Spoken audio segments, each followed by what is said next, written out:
Congratulations on surviving the last lectures on the parole evidence rule. Today we're going to talk about contractual interpretation. In Pacific Gas and Electric versus Thomas Drayage, a 1968 California Supreme Court case, the parties disagreed about the meaning of a provision in a contract. One side argued that the provision was clear from its plain meaning, but the other side argued that if extrinsic evidence were admitted to aid interpretation, it would prove the meaning was different.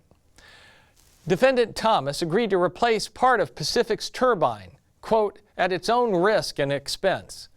Thomas also agreed to indemnify Pacific against any loss, damage, expense, and liability resulting from injury to property arising out of or in any way connected with performance, unquote. During the work, the turbine cover fell and damaged the turbine rotor. Pacific sought indemnification for its cost of repair.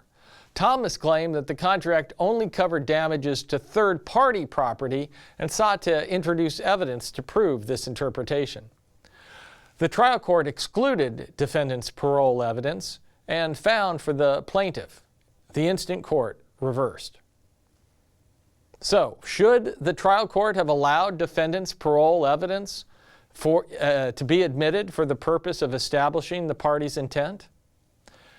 The Supreme Court of California reversed the decision below and held that the parole evidence was admissible in this case.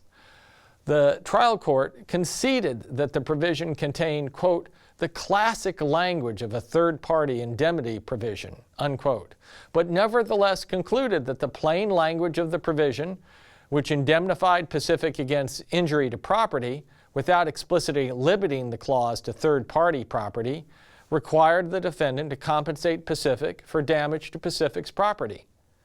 The Supreme Court decision was written by Chief Justice Roger Traynor, who we've read earlier in the course when we discussed Drennan versus Star Paving.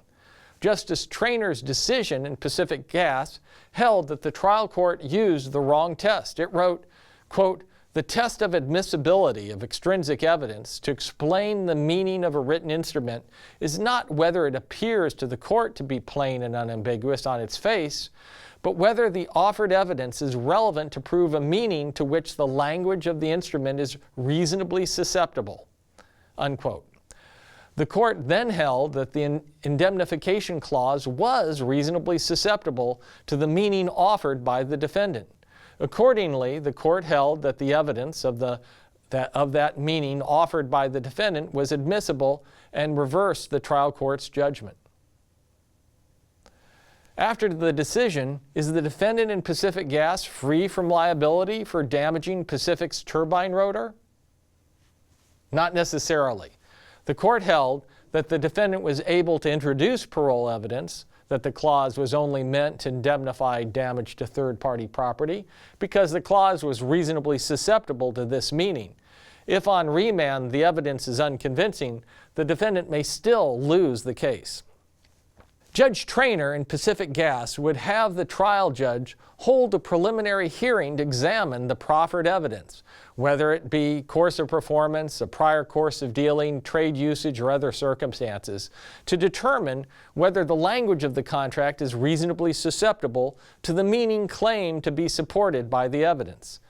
It is here that evidence is either admitted or excluded. Put differently, the only way to know whether there is ambiguity is to first look at the extrinsic evidence. If the parties have drafted a clear and complete agreement, the odds favor exclusion of all but the most compelling extrinsic evidence, such as course of performance indicating how both parties interpreted the term, or trade usage to which both parties are bound. Section 212 of the Restatement, in Comment B, takes a position that is consistent with that expressed by Judge Traynor. It is sometimes said that extrinsic evidence can not change the plain meaning of a writing, but meaning can almost never be plain except in a context. Any determination of meaning or ambiguity should only be made in the light of the relevant evidence of the situation and relations of the parties, the subject matter of the transaction, preliminary negotiations and statements made therein, usages of trade, and the course of dealings between the parties," unquote. The UCC provides no comprehensive approach to contract interpretation. However, as we discussed earlier in connection with the Alyeska case, UCC 2202A provides that terms in an integrated writing may be explained or supplemented, quote, by course of performance, course of dealing, or usage of trade, unquote. UCC section 1303 explicitly encourages the use of these important extrinsic aids in the interpretation process. It reads, quote, "A course of performance or course of dealing between the parties, or usage of trade in the vocation or trade in which they are engaged, or which they are or should be aware, is relevant in ascertaining the meaning of the parties' agreement, and may give particular meaning to specific terms of the agreement, and may supplement or qualify the terms of the agreement," unquote. The Pacific Gas Rule is not, however, without its formalist critics. Judge Alex Kaczynski, a prominent judge on the Ninth Circuit Court of Appeals, has criticized the rule in extreme terms in the Trident Center versus Connecticut General Life Insurance Company case. Over 3 paragraphs in that opinion, Judge Kaczynski asserted that the rule makes any contract, regardless of how carefully it was negotiated, susceptible to attack by parole evidence, including self-serving testimony offered by partisan witnesses. He questioned whether such an approach is more likely to divulge the original intention of the parties than reliance on seemingly clear words they agreed upon at the time, unquote. Further, he added that the rationale underlying the rule chips away at the foundation of our legal system, because written language is used in statutes used to imprison violators, decrees, orders by courts, and precedents binding lower courts. If, quote, words are inadequate to express concepts, unquote, Judge Kaczynski asked, how can a legal system so depend on language? How can we ever find that a criminal statute gave a defendant adequate notice of what was and was not criminal? While California adheres to its Pacific Gas Rule, other jurisdictions, such as New York, take the more formalist, plain meaning approach that Judge Kaczynski would prefer.